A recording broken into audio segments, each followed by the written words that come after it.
আমাদের বাপ দাদা, আমাদের পূর্বপুরুষ থেকে শুরু করে আমরা পর্যন্ত প্রত্যেকেরই লাইফ হচ্ছে মায়ের কোলে, বাবার ঘরে অথবা মায়ের ঘরে জন্মগ্রহণ করেছে, তাদের কোলে পিঠে মানুষ হয়ে বড় হয়ে আমরা আবার সন্তানের কোলে অথবা হসপিটালের বেডে আমরা ইন্তেকাল করছি।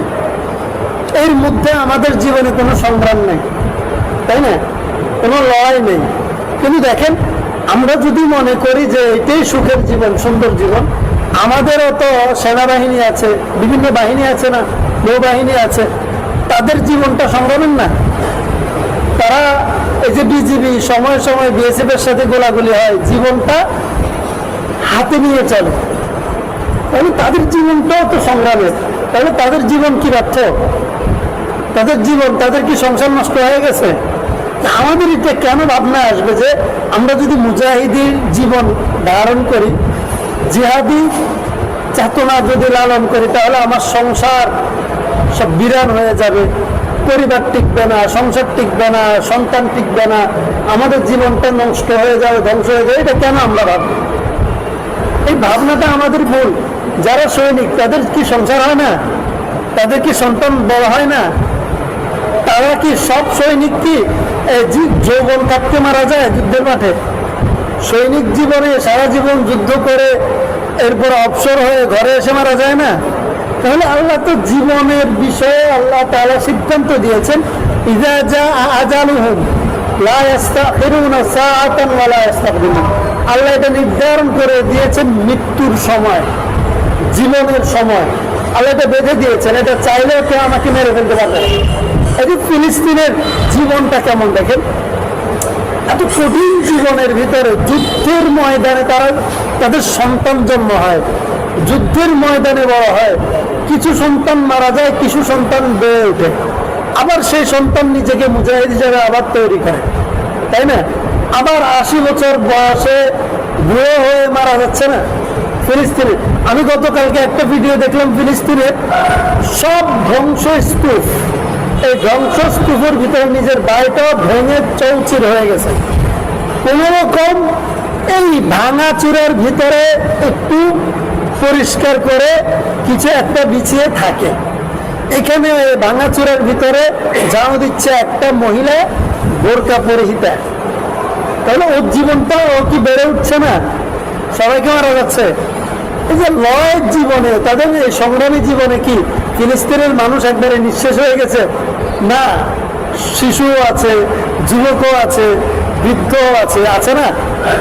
তাহলে যদি যুদ্ধ করলে, জিহাদ করলে, সংগ্রামী জীবনকে গ্রহণ করলে যদি আমাদের স্বপ্ন মতো বা ধারণা মতো যদি পুরো ফ্যামিলি ধ্বংস হয়ে যায়, তাহলে তারা এখনো টিকে আছে কেন? আমরা এরকমও দেখি পশুদের জীবনে, যারা বনে বাস করে, বনে যেই বনে বাঘ এবং হিংস্র প্রাণী বেশি থাকে, সেই বনে হরিণ উৎপাদন বেশি হয়। আপনারা জানেন কিনা আমি জানি না, যেই বনে হিংস্র প্রাণী থাকে বেশি, সেই বনে হরিণ ভালো উৎপাদন হয়। এবং হরিণগুলো, ওই বনের মহিষগুলো, ওই বনের গরুগুলো, মোরগগুলো অনেক তাজা হয়, অসুস্থ হয় কম, সুঠাম দেহের অধিকারী হয়, বুঝছেন? যেই বনে। আর আমাদের গড়ের গোসলা, গোয়ালের গোসলা না, এখানে মালিক প্রতিদিন নিয়ে যেত করে গরুর খেদমত, আবার একজন কর্মচারী রাখছে, রাখাল রাখছে এই গরুর খেদমত করার জন্য।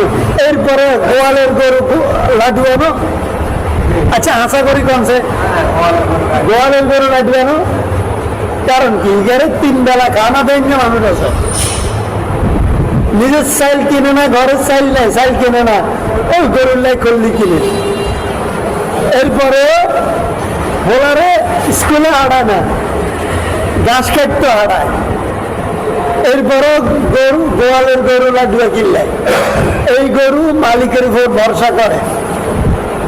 আর বনের গরু তরতাজা কেন? সে আল্লাহর উপর ভরসা করে, বুঝছেন? তাহলে আমরা, আমাদের শরীর, আমরা যারা বাংলাদেশে শান্তিপ্রিয় মুসলমান আছি, আমাদের জীবনটা রিস্ক মুক্ত জীবন, তাই না? কিন্তু আমরা লাডুয়া গরুর মতো। আপনি দেখেন না, আমাদের জীবনে সংগ্রাম না, আমরা লাডুয়া করার মতো এত হসপিটাল কেন, এত রোগ ব্যাধি, এত অসুস্থতা, সর্দি কাশি জ্বর, এই সেই, বাতের জন্য হাঁটতে পারে না, চলতে পারে না, প্রতিদিন টিকা দিতে হয়, এই করতে হয়, সেই করতে হয়। এরপরে বিবি এখন তো 99% অপারেশন করে সন্তান বাইর করতে হয়, তাই নাকি? কেন?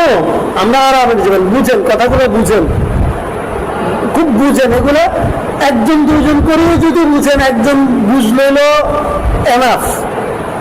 নিজের পরিবারকে, নিজের সন্তানকে অন্তত সঠিক চিন্তা চেতনা নিজের মধ্যে লালন করা যায়। তো আপনি দেখেন, সেই ফিলিস্তিনের গাজার মুসলমানেরা, তারা সিজার করার সময় পায় কথা, তাদের তো কেউ অসুস্থ হইলে অপারেশনের ব্যবস্থা নেই, সিরিয়াস রোগী, আবার একজন মা সন্তান প্রসব করবে, আবার ওকে সিজার করবে, কখন তাদের সন্তান হচ্ছে না?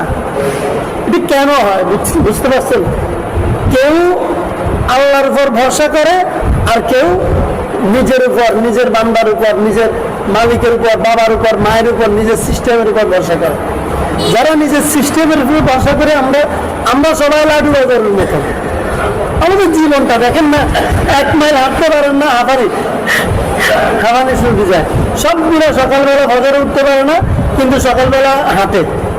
মহিলা পুরুষ সবাই মিলে হাঁটে না, অসুস্থ হয়ে গেছে। অথচ গাজা, কাশ্মীর যুদ্ধ আক্রান্ত এলাকাগুলোর মুসলমানদের অবস্থা দেখেন, তারা কি তরু তাজা, সুঠাম দেহের অধিকারী। কেন? শত্রুর ভিতরে যারা লালন পালন হয়, যারা বেড়ে ওঠে, তাদের জীবনটা বিশুদ্ধ জীবন হয়, একবারে ফুলের মতো গোলাপের মতন সুন্দর হয়। কেন জানেন? গোলাপে দেখবেন কাঁটার ভিতরে থাকে। গোলাপের ফুলের রাজা গোলাপ না, গোলাপ ফুলের রাজা, এই গোলাপটা কাঁটার ভিতরে থাকে, তাই না? কাঁটার ভিতরে থাকে। আর যে ফুলগুলো কাঁটার মুক্ত, ওই ফুলগুলো ঝরে যায়, এই সে, ওইগুলো রাজা হইতে পারে না।